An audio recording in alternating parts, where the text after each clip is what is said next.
Então, a meditação é essa ciência que permite abrir os olhos do espírito e conhecer a nossa dimensão espiritual mais profunda e também a natureza essencial da realidade. Agora, a gente poderia perguntar, e o Sangdong Rinpoche pergunta isso, não seria um enorme egoísmo desenvolver essas habilidades da consciência para que nós possamos usufruir de uma compreensão ampliada da realidade? Não seria egoísmo a gente desenvolver as capacidades mentais todas, inclusive algumas capacidades extraordinárias que surgem durante o processo da evolução na meditação, né, para nos sentirmos acima dos outros, ou sermos capazes de uma intervenção na realidade a partir de poderes que os outros não têm? Não seria tudo isso um grande egoísmo? O budismo coloca essa questão, né, e faz a pergunta: faz sentido uma pessoa se dedicar ao desenvolvimento das próprias potencialidades quando a vida está ruindo à volta? Quando as pessoas estão sofrendo à volta? Portanto, a meditação em si própria, ou buscada por ela mesma, ela pode ser apenas um supremo egoísmo. Então, o budismo se preocupa imensamente em definir qual é a motivação correta para a prática da meditação. Porque se a motivação não for correta logo no início da prática da meditação, o desenvolvimento que vem a seguir não é o desenvolvimento espiritual, é o desenvolvimento do ego. E quanto mais forte, um ego, vamos dizer assim, um ego egocentrado, certo? Centrado nos próprios interesses, nos próprios desejos, na própria satisfação. Uma pessoa assim, quando tem muito dinheiro, né, tem muita liberdade, mas se não tiver ética, vai fazer muito sofrimento também, né? Agora, se ela tiver uma mente muito forte, talvez ela faça mais sofrimento ainda. Porque a prática da meditação fortalece imensamente a mente. Então a questão é, quem é que vai usar essa mente forte? Né? Por isso o ponto de partida é para que a pessoa quer meditar. E aí a motivação correta, evidentemente, passa pela sensibilidade, né? Pela sensibilidade, pela compaixão. É olhar a condição humana, ser sensível à condição humana e como uma forma de colocar-se a serviço da elevação da condição humana, a pessoa passa por um difícil trabalho, porque não é simples, trabalhoso processo, né, de desenvolvimento nela das qualidades da consciência que permitem que ela não gere sofrimento para ela própria. E fazendo isso, ela aprende muito sobre o que é o sofrimento dos seres humanos.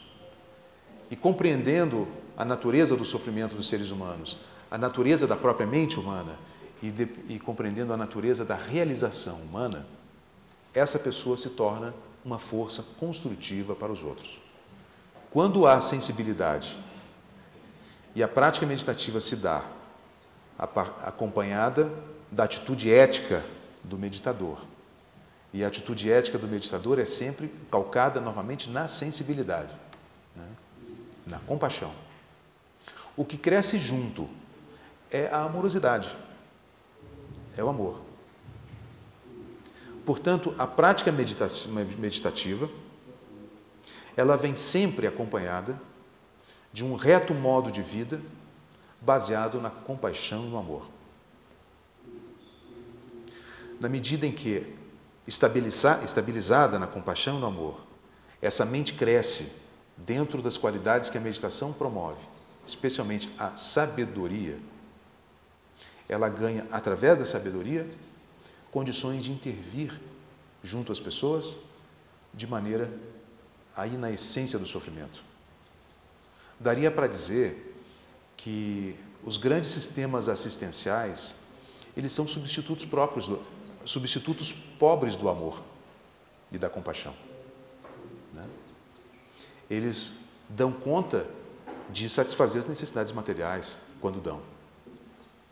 Mas a origem real do sofrimento, né, que reside na ignorância dos próprios processos da mente, essa não. Essa só é resolvida pela sabedoria. Então, a meditação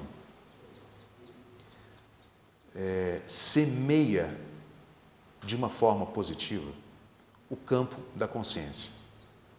Um dos termos usados em meditação, que vem do sânscrito, é bhavana, que significa cultivar, né? Cultivar a mente, né?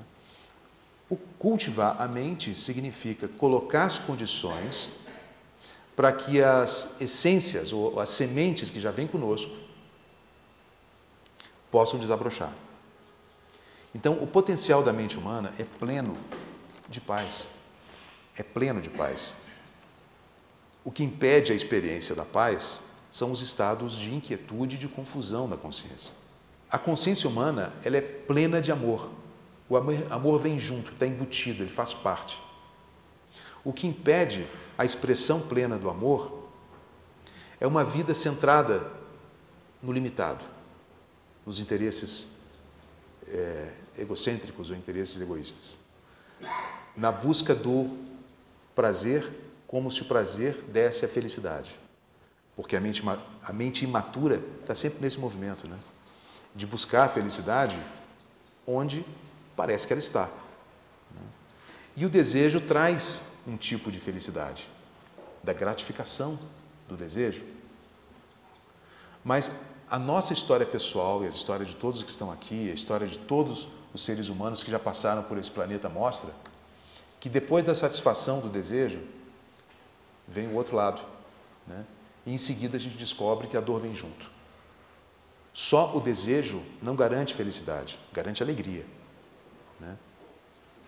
Mas a mente confusa, indo atrás do seu desejo, muitas vezes tende a gerar dor, inclusive nos outros. Então, não é na busca ingênua do desejo que está, vamos dizer assim, a felicidade e mesmo o amor. O amor surge apenas numa mente que se limpou, numa mente que se purificou. E essa mente purificada vê o amor nascer sozinho. Porque ela é capaz do encontro, né? Ela é capaz de ser sensível.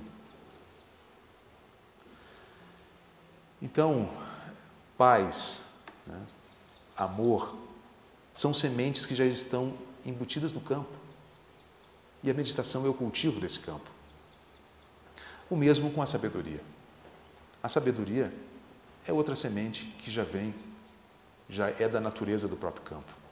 E quando o meditador evolui nas fases da meditação, ele vê a sua mente se estabilizar, ele vê a sua mente ficar cada vez mais clara, né?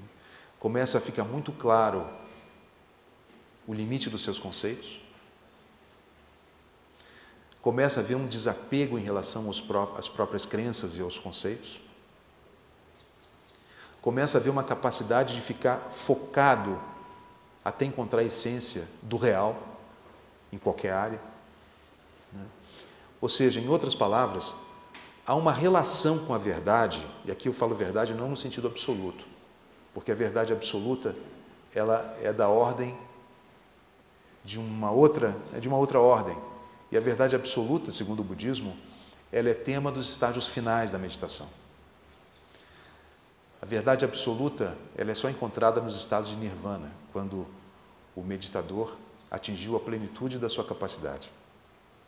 A plenitude da capacidade de um meditador é simbolizada na figura de um Buda, porque Buda não é aquela figura histórica, Buda é um estado de consciência. O estado de Buda é o estado em que todas as potencialidades da mente afloraram na consciência de alguém. Então, a clareza que vai surgindo da meditação, a estabilidade da mente, a paz da mente, associado a essa estabilidade, né, vão permitindo um tipo de discernimento diferente daquele obtido no raciocínio comum. Aquele raciocínio, como eu usei na imagem, do que nada. Vai surgindo uma outra luz no pensar. Uma mente que vai ficando mais iluminada, mais clara. A prática meditativa, ela estimula a sabedoria, especialmente quando o meditador investiga, quando ele já tem condições de investigar a realidade com uma mente já estabilizada, né? Agora, para atingir esse estado, o budismo tem uma visão progressiva da meditação.